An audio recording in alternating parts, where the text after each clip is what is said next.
ওই সময় ঈমান বাঁচাবেন না জীবন বাঁচাবেন।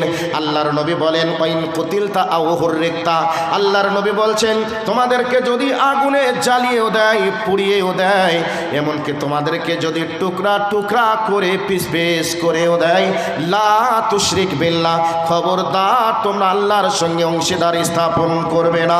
ওই অবস্থায় জানো ঈমান বাঁচাও, ওই অবস্থায় জানো কোনোভাবে তাদেরকে বিশ্বাস রেখে তাদের ভয়ে যেন কোনোভাবে ঈমান যেন চলে না যায়। ওই অবস্থায় ভরসা রাখবেন আল্লাহর উপরে। আল্লাহকে বলবেন আল্লাহ গো, এই কঠিন মুসিবতে কঠিন পজিশনের ওপরে যদি তুমি আমাকে বাঁচাও তাহলে তুমিই বাঁচাতে পারবে, আর কেউ বাঁচাতে পারবে না।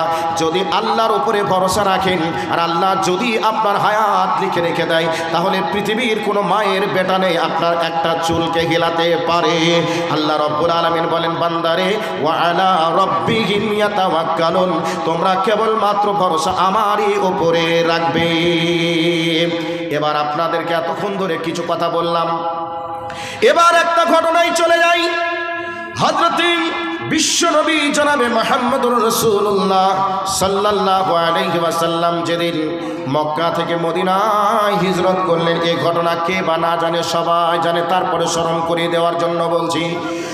বিশ্বনবীর বাড়িটাকে বেঈমানরা চতুর্দিক থেকে ঘেরাও করে নিয়েছে, মেলেই পেলেই পিস পিস করে কেটে দেবে, হাড় হাড্ডি পর্যন্ত গুঁড়ো করে দেবে। এমতো অবস্থায় আল্লাহর নবীর কাছে জিবরাইল এসে বলছেন আসসালামু আলাইকা ইয়া রাসূলুল্লাহ, হে আল্লাহর নবী আপনি সালাম গ্রহণ করুন।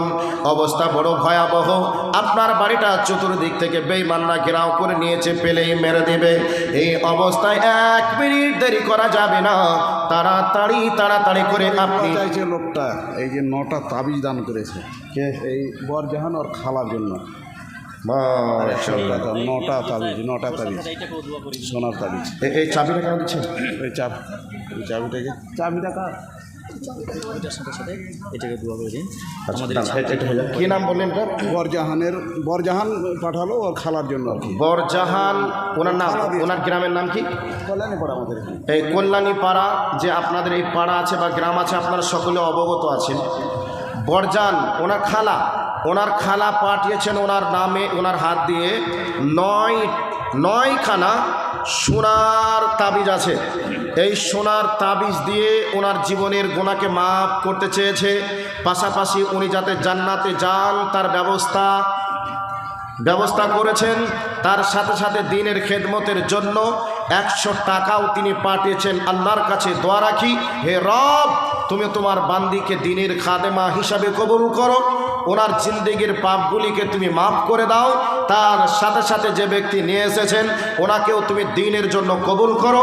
আত্মীয় স্বজন যারা চলে গেছে না ফিরার দেশে, সবার কবরের শাস্তিকে তুমি মাফ করো। সকলে বলে আমিন।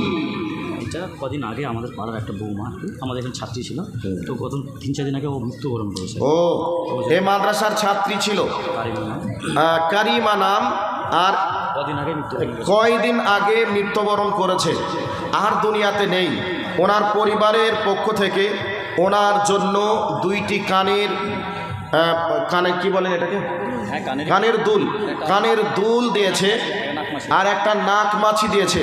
আল্লাহ তোমার বান্দি আর নেই, তোমার বান্দির জিনিসগুলি দুনিয়াতে আছে, তোমার বান্দির রুহের মাগফিরাতের জন্য 2খানা কানের দুল, একটা নাকমাছি দিয়েছেন। আল্লাহ তার কবরটা তুমি জান্নাতের বাগান বানিয়ে দাও, সংকীর্ণ কবরকে প্রশস্ত করে দাও, অন্ধকার কবরকে তুমি আলোকিত করে দাও, বাড়ির সকলকে তুমি ধৈর্য ধারণ করা তৌফিক তুমি দান করো। সকলে বলি আমিন। তার সাথে সাথে আরেকজন কে জানি বেনামিতে 2টি নাকমাছি দিয়েছে।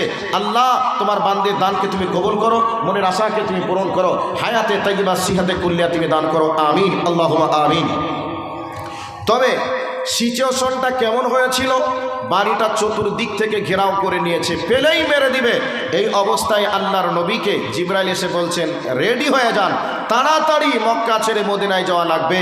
আল্লাহর নবী হযরত আলীকে ডাকলেন, ডেকে বলছেন আলী অবস্থা বড় ভয়াবহ, এই অবস্থায় তুমি আমার রেখে যাওয়া বেডে আর আমার দেওয়া চাদর গায়ে দিয়ে তুমি আরামে ঘুমিয়ে যাও।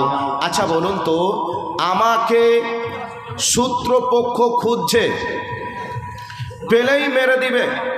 এই অবস্থায় আমার বেডে বা আমার বিছানাতে আমার ভাইকে যদি শুতে বলি বা ঘুমাতে বলি, আমার ভাই কি সহজে ওই বিছানায় ঘুমাতে পারবে? আর ঘুমাতেও যদি চায়, ঘুম কি আসবে? কথা বলুন, আসবে?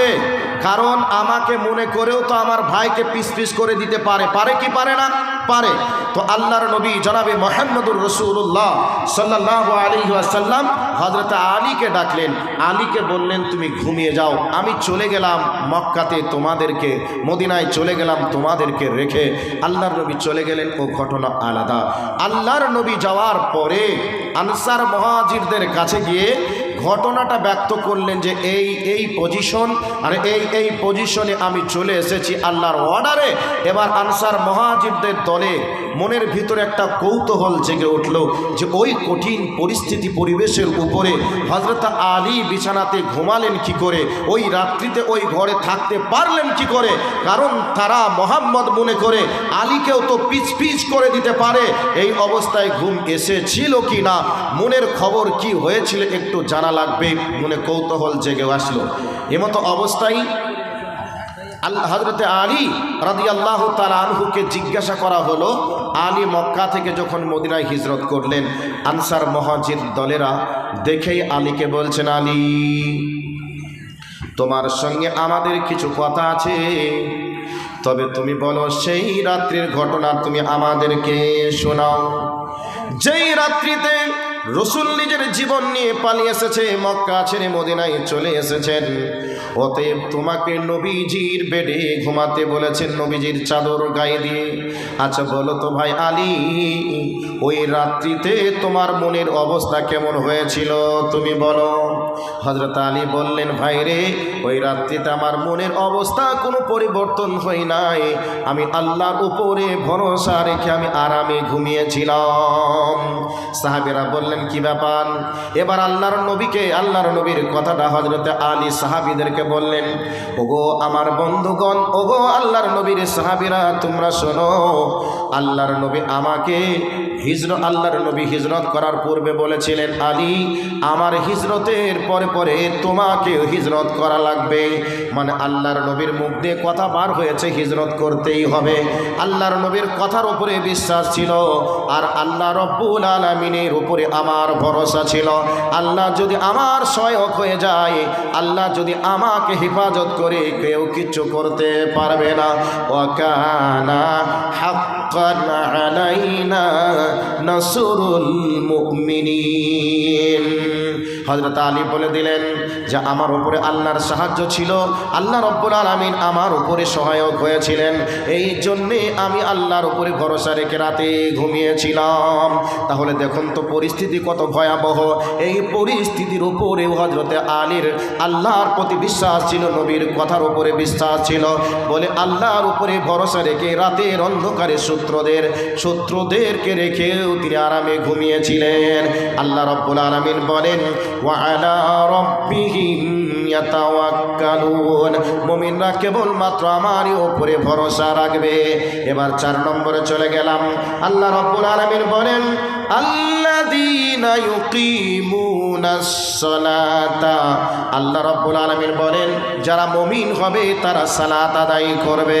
সালাত আদায় না করলে মুমিন হওয়া যাবে না, সালাত আদায় না করলে মুসলিম হওয়া যাবে না।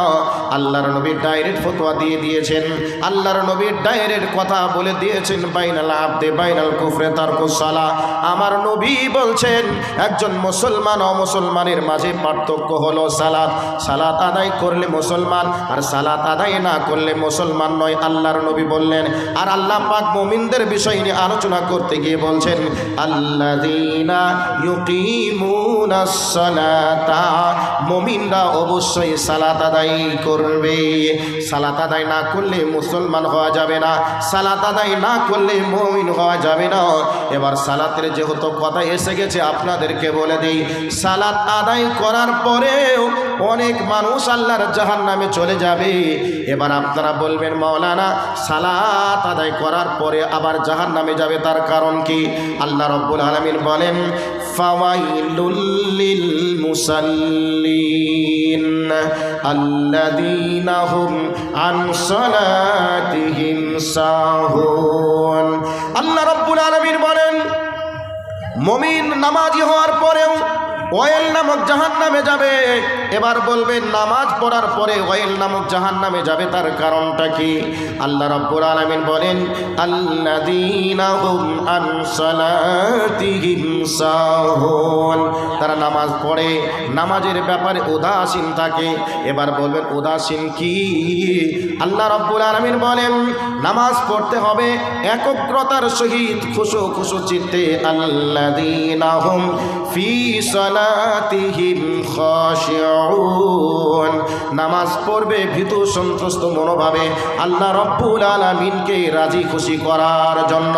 কিন্তু যে সমস্ত নামাজিরা নামাজের ব্যাপারে খুশু থাকে না, নামাজের ব্যাপারে তাদের একগ্রত থাকে না, নামাজের ব্যাপারে টাইমের প্রতি গুরুত্ব থাকে না, নামাজ